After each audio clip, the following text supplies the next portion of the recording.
Hello नमस्कार, कशा आहात सगळे. मी आशा करते की तुम्ही खूप छान असाल. पुन्हा एकदा एका नवीन व्हिडिओसह मी राशी तुमचं खूप सारं स्वागत करते. आता वाजलेले आहेत 1 वाजलाय. प्रथम येईल आता स्कूलमधून. मी आत्ता व्हिडिओ चालू केला आहे आणि सर्दी झाली आहे मला खूप. माहीत नाही, या महिन्यामध्ये मला 2 वेळा सर्दी झाली 15-15 दिवसाला. तर सर्दी झाली त्याच्यामुळे आवाज बसलेला आहे आणि आणि आता डाळ बनवते आहे. जेवण बनवून झालेलं आहे सगळं. चपाती भाजी तर सकाळीच डब्याला बनवली होती. आज टोमॅटोची मिरची आणि चपाती बनवली आहे. तर डाळ भात लावला होता. डाळ करते, तुम्हाला दाखवते. तर इथे मी डाळ करते आहे. आज मी तुमच्यासोबत फ्रीज क्लिनिंग शेअर करणार आहे. गणपतीची साफसफाई पण करायला घ्यायची आहे मला उद्यापासून. तर ते पण व्हिडिओ येतील आता तुम्हाला. आणि आज मी पहिल्यांदा फ्रीज साफ करणार आहे. तर फ्रीज साफ करतानाचं क्लिनिंग मी आज तुमच्यासोबत शेअर करणार आहे. चला भेटते थोड्या वेळाने.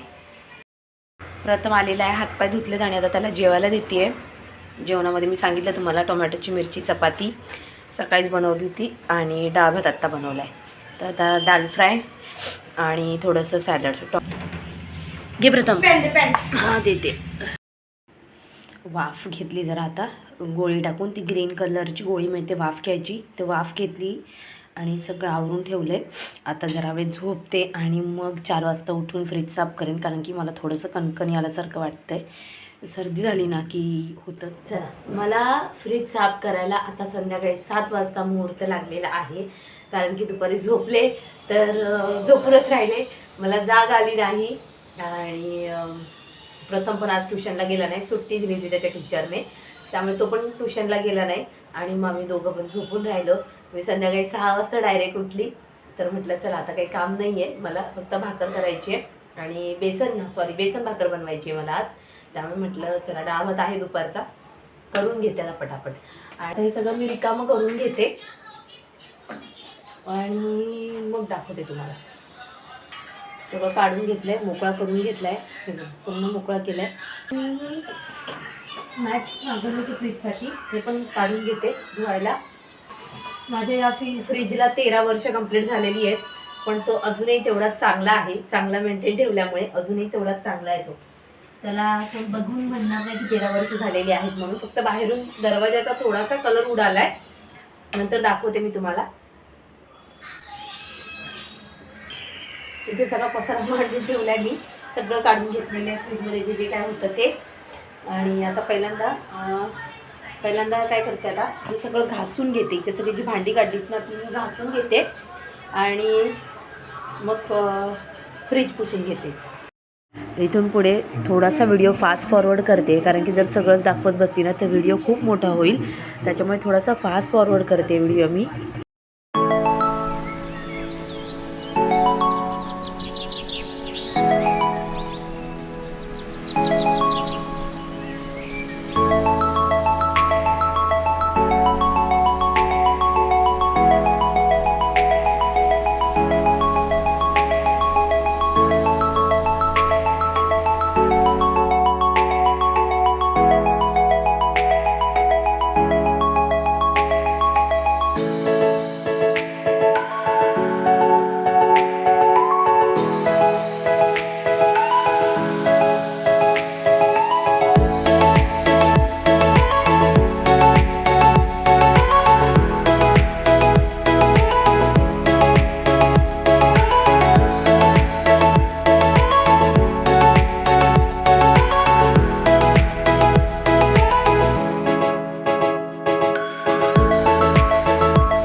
सगळी भांडी घासून झाली. आता मी हा फ्रीज साफ करायला घेते. ते बघू शकता पूर्ण रिकामा करून ठेवला आहे मी हा. आणि आता ह्याला घासून बादलीत पाणी घेतलं आहे, पुसून घेणार सगळं व्यवस्थित. त्यासाठी मी हा नवीन वाईप घेतलेला आहे. डीमार्टमध्ये असे हे मिळतात वाईप, तर त्याने छान क्लीन होतं. मी गॅसोट्यासाठी सुद्धा, म्हणजे फक्त गॅस जर पुसायचा असेल तर मी याचाच वापर करते. आणि ट्रॉल्या आणि फ्रीज बस छान निघतं, कारण की याला ना धाग्याचे आपले काही जे असतात ना धाग्याचे स्ट्रेन्स असतात ते लागत नाहीत कुठेच काहीच. त्यामुळे ट्रॉल्यांना पण हा कपडा छान होतो. नाहीतर कपडा घेतला तर त्या बारीक बारीक धागे जे असतात ते सगळीकडे लागतात ट्रॉलीला, गॅसला वगैरे, आणि मग ते घाण दिसतं दिसायला पण आणि नीट पुसलं पण जात नाही. एक तर कॉटनचा प्युअर कॉटनचा कपडा असला तर मग तो बरा पडतो, म्हणून मग मी हे वापरते. पहिल्यांदा घासते. याचं पाणी पडायला सुरुवात झाली आहे, बर्फ वितळतोय त्याच्यामुळे.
फ्रीज सगळ्यात जास्त दरवाजावर घाण होतो, कारण की आपले हात इथेच सारखे लागत असतात बाटली घेताना, की आपण जास्त करून दरवाजाचाच वापर करतो. इथे गोष्टी जास्त ठेवतो.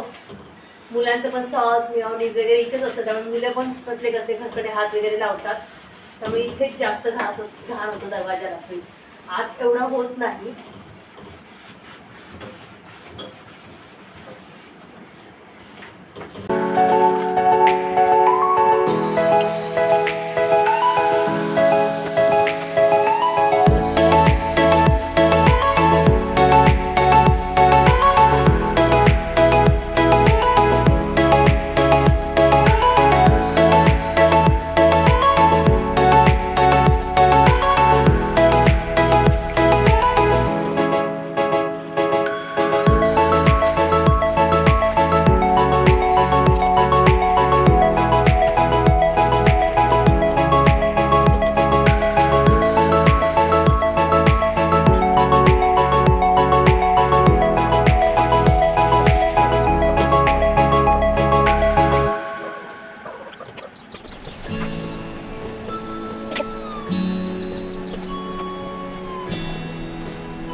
पूर्ण साफ करून झाला, डोअर वगैरे सगळं साफ केले.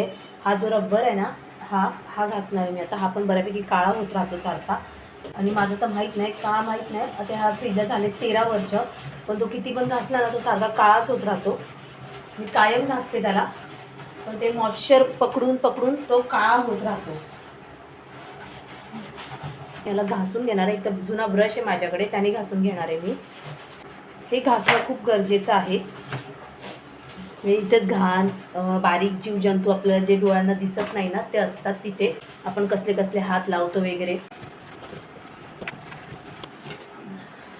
असा बारीक ब्रश घेतल्यामुळे काय होतं, मस्त तो रब्बरच्या आतपर्यंत जातो, म्हणून मग मी हा घेते.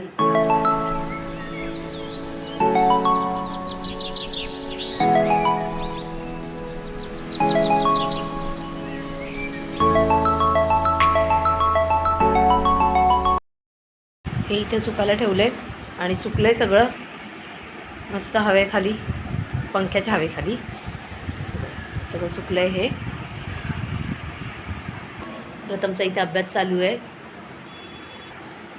आता मी इथे दाखवते तुम्हाला. इथे मस्त सगळा फ्रीज व्यवस्थित साफ झालं आहे, कुठेच असं काळं बिळं काहीच राहिलेलं नाही आहे, डाग वगैरे काही. मस्त साफ घासून, स्वच्छ मस्त घासून साफ करून घेतला आहे फ्रीज. हे जे मॉइश्चरचे डाग आहेत ना ते राहिलेले आहेत, पहिल्याचे आहेत ते. ज्यावेळेला मला माहीत नव्हतं त्यावेळेला मी रब्बर साफ करत नव्हती, म्हणजे फक्त पुसून घ्यायची वरच्यावर. तर हे असे थोडे थोडे डाग राहिलेत मॉइश्चरचे, कारण की इथे भरपूर मॉइश्चर असतं ना, पाणी भरपूर असतं इथे प्रत्येक वेळेला, त्याच्यामुळे. तर तरी बऱ्यापैकी मी घासून घासून त्याला काढलेलं आहे. स्वच्छ आहे, तसं काहीच असं घाण नाही आहे, स्वच्छ आहेत, फक्त ते काळे डाग राहिलेले आहेत असे. हे बघा, हे नाही डाग निघतच नाही, काही केलं तर निघत नाही. विनेगर लावून झालं, सगळं लावून झालं, ते डाग पडून गेलेले आहेत आता ते असं.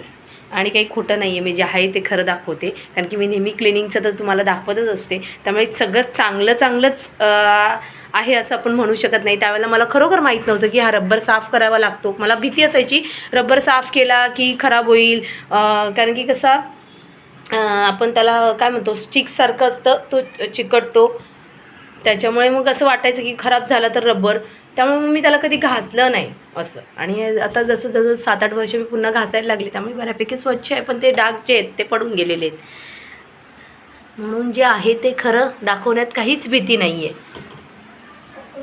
हे बघ तसं. आणि हा हे ना हे तुटलेलं आहे प्रथमकडनं, पण त्याला बरेच वर्ष झाले, म्हणून मग इथे चिकटपट्टी अशी लावून ठेवली आहे, त्यामुळे ते चाललं आहे अजूनही, काहीच प्रॉब्लेम नाही आहे त्याला. आणि म्हणून मग मी ते न काढता तिथल्या तिथे हे घासून स्वच्छ केलं आहे. आता लावून घेते, फ्रीज स्वच्छ झाला आहे.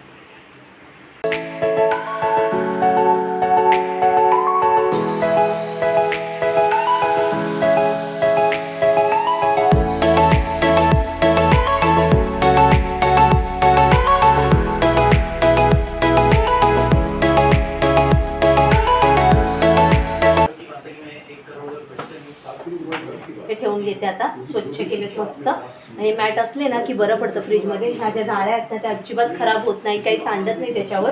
त्यामुळे जर तुम्ही वापरत नसाल ना तर हे मॅट वापरा, आणि शिवाय वर्ष खराबसुद्धा होत नाही. एकदाच चांगल्यातले मागवले होते, खूप सुंदर आहे. कॉम्बोस मागवला होता, हे आणि अजून काय होतं, हां फ्रीजचं हँडल कवर होतं, तर ते फाटून गेलं. बाकी हे राहिलेत सगळे छान. हे सगळे डबे ठेवून घेते, आणि हे स्वच्छच आहेत कारण की मी नेहमी घासत असते, जसे रिकामे होतील तसे, त्यामुळे त्यांना गरज नाही वाटत मला आता घासण्याची अजिबात, कारण ते जसं रिकामे होईल तसं मी घासत असते व्यवस्थित ठेवून घेते ज्याच्या जागेवर. हा लिंबाचा डब्बा, मी एकदा फ्रीज ऑर्गनायझेशनचा व्हिडिओ बनवेन तेव्हा दाखवेन तुम्हाला. हे सगळे मसाले इथे असे लाईनीत लावून ठेवते, भेटतात पण वेळेला आणि व्यवस्थित राहतात. डब्यात ठेवून बघितले होते, पण डब्यात होतं काय, सांडतात ते सगळे डब्यामध्ये, त्याच्यामुळे मग मी असे ठेवते इथे.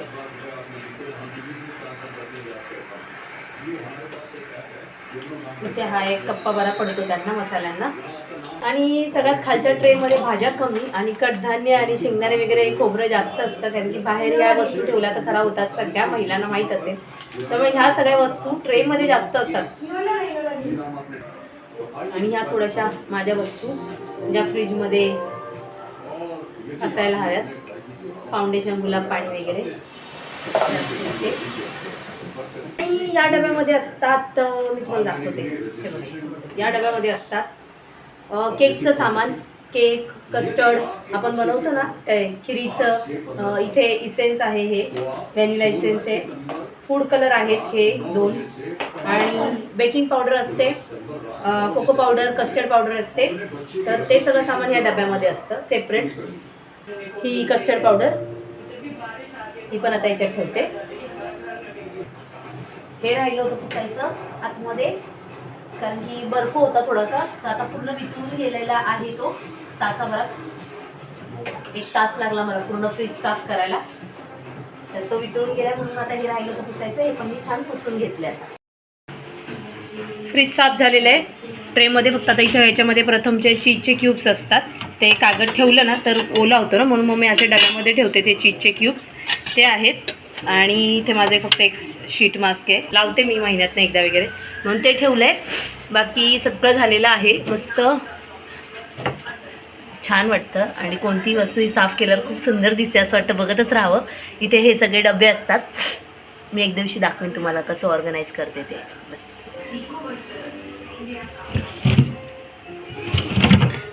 आणि हे दरवाजाचा भाग. हा आता इथे बाटल्या येतील, सगळ्या बाटल्या ठेवल्या नाहीत मी अजून, वाजायला सुरुवात झाली, लय वेळ उघडा आहे ना म्हणून बाटल्या ठेवून. चला आता खूप उशीर झाला आहे, मला पहिलं जेवण करू दे. आणि हे जे आहे ते मी उद्या धुवायला काढीन, आता उद्या सकाळी धुवायला काढीन मी हे सगळं. त्याच्यानंतर फक्त आता कपडा मारायचा राहिला आहे, आणि ह्या सगळ्या पिशव्या सगळं काढून मग मी उद्या धुवायला टाकेन. आता बाकी सगळं पुसून घेतलं आहे. आता फक्त बाहेरून एक कपडा मारायचा आहे. बाहेरून एवढं घासलं वगैरे नाही, कारण पूर्ण ना कलर उडालेला आहे. खूप वर्ष झाले ना म्हणून याचा कलर उडालेला आहे. आणि बाकी सगळं वरून हे साफ आहे. नंतर मग मी परत एक कपडा मारेन, कारण की मी बघितलं तुम्ही माझ्या व्हिडिओमध्ये बघा, कुठेच डाग नाही आहे, काय नाही. रोज कपडा मारत असल्यामुळे कामं झाले की रात्रीची रोज कपडा मारते, त्याच्यामध्ये बाहेरून अजिबात घाण नाही आहे. पण नंतर मग मी एक कपडा मारेन. फायनली 11 वाजलेत आता. आज थोडासा उशीर झाला. जेवण वगैरे झालं, सगळं आवरलं आणि अंथरुणं पडलेली आहेत. चला तर फ्रीज क्लिनिंग तर आज झालेलं आहे. आता उद्यापासून मला साफसफाई करायला सुरुवात करायची आहे. गणपती बाप्पा येणार आहेत, त्याच्यामुळे साफसफाई तशी मी करत असते दर महिन्याला, परंतु आता गणपती बाप्पा येणार आहेत त्यामुळे स्पेशल साफसफाई सगळं काढायचं आहे किचन मला उद्या अख्खं. त्यामुळे तोसुद्धा व्हिडिओ तुम्हाला परवा पाहायला मिळेल. आणि आता आज फ्रीज झालं, उद्या बघू, हळूहळू दिसेल तुम्हाला व्हिडिओमध्ये. तर आजचा व्हिडिओ हा इथेच संपतो. तो मागून बघ असा हात दाखवते. आजचा व्हिडिओ हा इथेच संपतो. कसा वाटला नक्की कमेंट करून सांगा. नवीन असाल, चॅनलला सबस्क्राईब केलं नसेल तर प्लीज नक्की सबस्क्राईब करा, लाईक करा. उद्या पुन्हा भेटते अशाच एका छानशा व्हिडिओ. तोपर्यंत बाय बाय आणि शुभरात्री.